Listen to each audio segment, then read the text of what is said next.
Vamos transformar. Gente, vamos transformar? Vamos transformar? Isso, transformação sempre é possível e é aquilo que a Bíblia nos ensina e nos motiva a ter e a fazer e a promover também. É possível mudar, assim, a sua casa? É possível mudar aí o seu contexto de trabalho, da família, seu bairro, cidade, nação? É sim.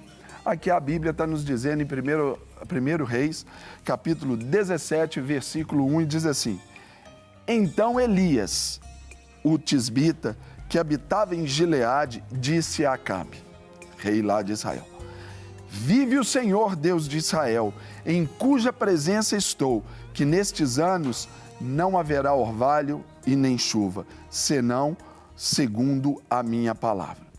Nós vamos ver aqui que o cenário onde Elias profetizou aqui contra Israel de uma certa forma, mas em favor de Deus, é exatamente para mostrar que o povo havia se corrompido de uma tal maneira, Acabe havia sido seduzido ali pelos deuses, ali pelo culto pagão, pelo sincretismo religioso, ali os valores morais daquele povo estavam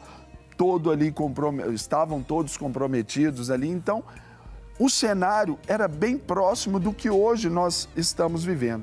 E Elias, como um homem de Deus, ele desejava, ele pensava, ele orava, porque ele tinha essa intimidade com Deus e ele viu que era possível mudar esse quadro.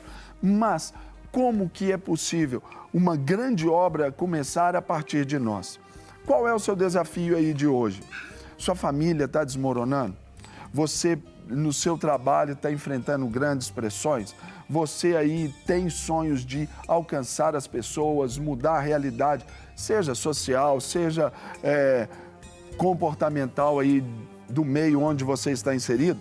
Então, é possível mudar, principalmente quando você tiver algumas convicções tais quais Elias aqui tinha. Elias, ele tinha essa convicção da realidade de Deus, de quem Deus era, por ser um Deus vivo. Ali, naquele tempo, eles criam muito nos deuses ali, expressos através da mitologia, ali, através das imagens. E ele não, ele cria, como nós cremos, num Deus vivo, mas que não se apresenta em forma de alguma coisa só. Então, Elias, ele acreditava nesse Deus vivo e ele não tinha dúvida nenhuma a esse respeito. Você tem dúvida a respeito de quem é o seu Deus? Você tem dúvida do poder de Deus na sua vida? Você tem dúvida de que se Deus de fato está olhando para você nessa hora? Você tem dúvida? Se você tem dúvida, então é bom você repensar aí a sua fé. É bom você começar a voltar-se mais para a palavra de Deus. É bom que você volte aí à comunhão dos irmãos, que você procure uma orientação, porque aqui Elias tinha tudo para desistir de Deus. Mas, porque sua principal referência, autoridade, que era o rei, havia sido ali corrompido por causa dessa união, desse julgo desigual com Jezabel, e ali quando trouxe aquele panteão de deuses ali para Israel.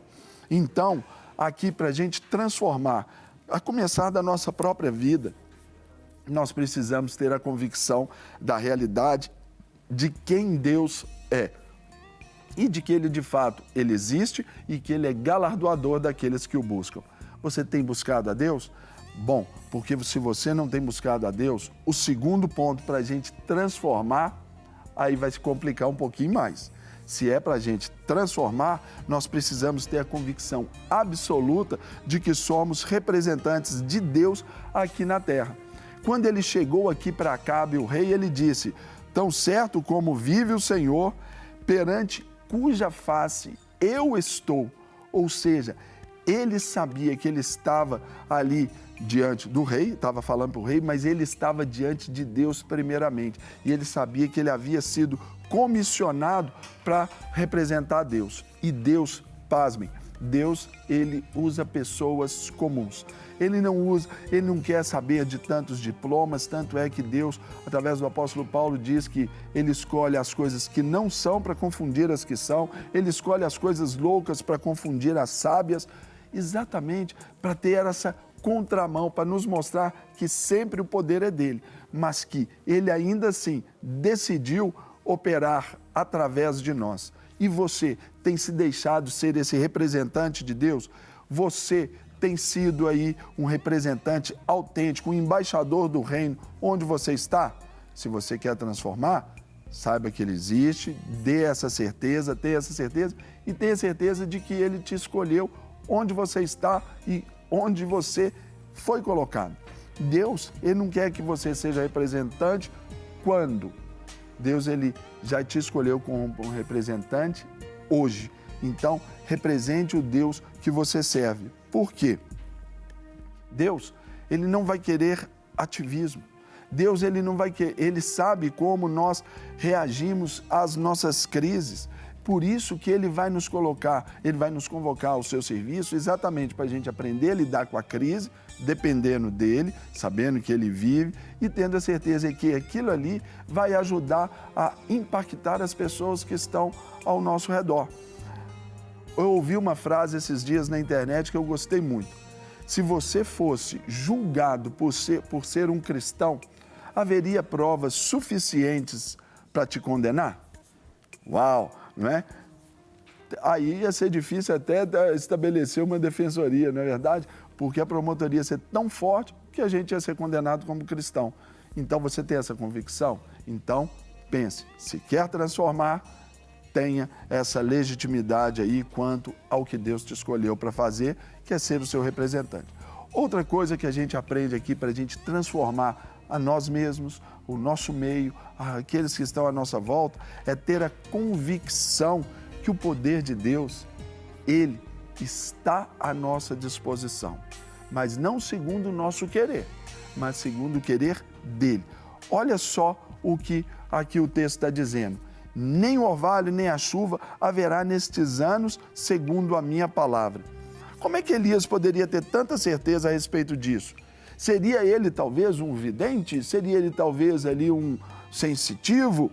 Não, nós vamos aprender na palavra de Deus que Elias era homem. Lá em Tiago fala que Elias era um homem semelhante a nós. Mas como ele tinha intimidade com Deus, tinha ali a convicção do que ele era designado para fazer, Deus também avisou para ele o que aconteceria, o que sucederia com Israel naquele tempo. Ou seja, o seu segredo era orar, e estudar as Escrituras. Qual é o segredo para nós hoje nos transformarmos e transformarmos o nosso meio, de crescermos, de evoluirmos, de melhorarmos a cada dia, de melhorarmos como seres humanos, melhorarmos como indivíduos, maridos, esposas, filhos, pais, e aí, colegas de trabalho? Então nós precisamos saber que esse poder, ele existe, mas descerá sobre vós o Espírito Santo e você vai ter esse poder para ser testemunha de Deus. Você tem que saber que esse poder está sobre a sua vida, não para você dar ordem a Deus ou fazer segundo a sua vontade. Note bem isso, mas para você falar a respeito de Deus e agir em favor da causa do Evangelho, que é libertar as pessoas, que é de promover essa reconciliação. Religião significa significa religar o homem a Deus. Você vai ser um promotor disso, apenas um promotor, usando esse poder de Deus, porque o sacrifício salvífico já foi estabelecido por Cristo. E então, por que está de braços cruzados? Por que é que está aí desanimado? Por que é que está aí cabisbaixo, choroso? É hora de ir para cima, é hora de transformar e saber que Deus te escolheu para fazer coisas maiores que ainda Ele havia feito. Então, hoje é o seu dia para transformar. Então, hoje, eu quero te dizer, Deus escolheu Elias para mudar o rumo daquela história, daquele povo, daquela situação de Israel, de um povo corrompido. Então hoje Deus te escolhe para mudar a história da sua família, mudar a história aí daquilo que te marcou, que foi ruim de passado, hoje para mudar aí em seu próprio favor. Então, creia que Ele existe, creia que Ele te escolheu, creia que Ele te deu galardões, que Ele é galardoador daqueles que o buscam e que esse poder você pode usar em favor do nome dEle e em seu favor também. Fechado? Não quer ficar um segundo por fora da nossa programação? Agora você pode nos acompanhar através das plataformas digitais. Não perca tempo. Acesse, curta e siga-nos. Fique por dentro de tudo o que acontece por aqui. Rede Super, inspirando você.